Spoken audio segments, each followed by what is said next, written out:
Hey guys, so to follow up, so this takes a little while. I don't know how many minutes it's been. Not a whole lot. We're a little bit over half, so each one of these will light up. It'll turn solid.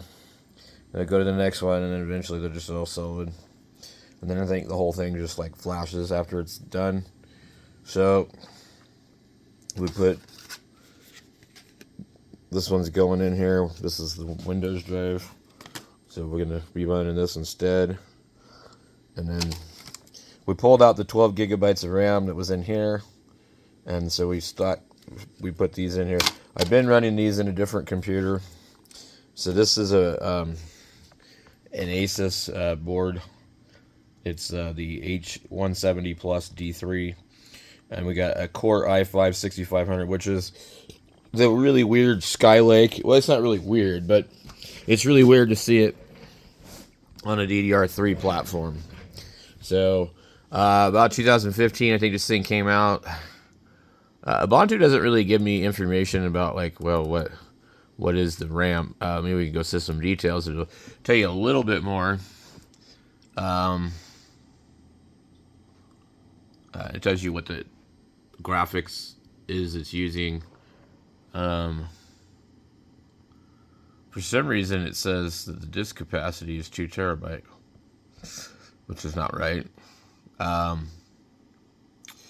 There's the spinning drive in here and a SSD drive.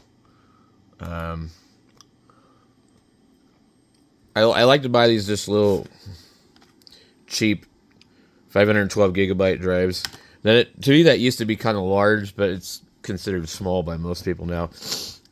But the thing is, this is $27. Usually it's $15 or $16 just for 128 gigabyte.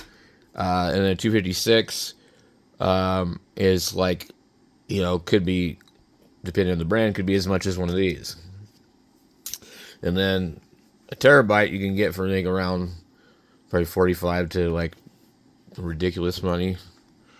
But what I found is this is about middle of the road. I don't really want a terabyte hard drive, because also, like, the more that you fill these up, certain ones, the cheap ones, they don't work as good. They have the write speeds slow down when you fill them up. So what I want to do is keep this, and if it gets full, I'll get an additional one, so that way I don't have all my eggs in one basket, and I can still use my spinning drive to keep as a backup.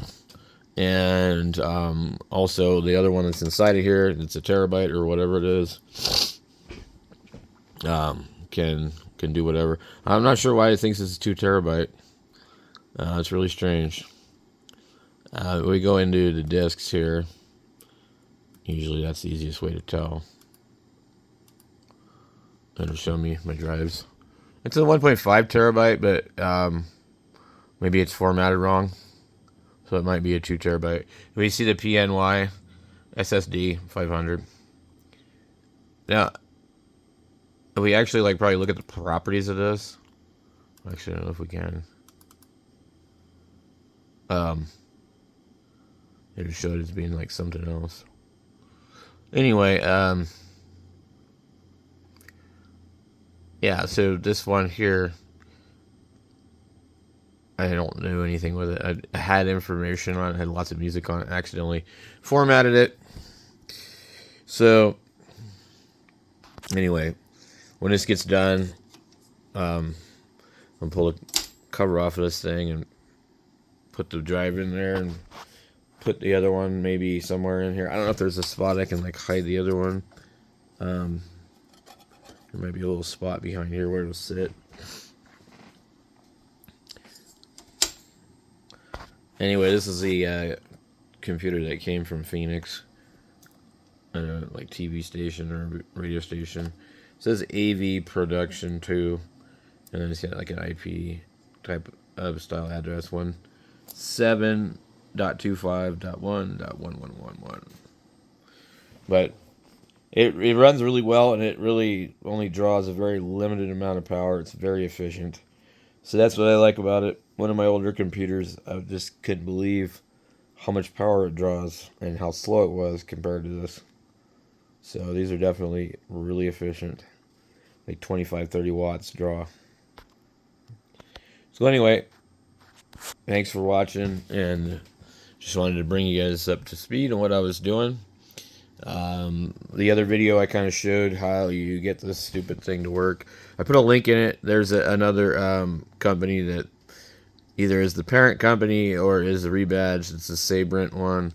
I'll leave a link to that if you're interested in one of these things.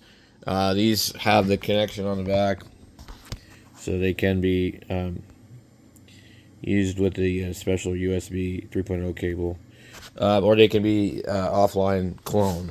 So I'll put a link in here to this RAM too, because this is a really good deal. So thank you guys for watching.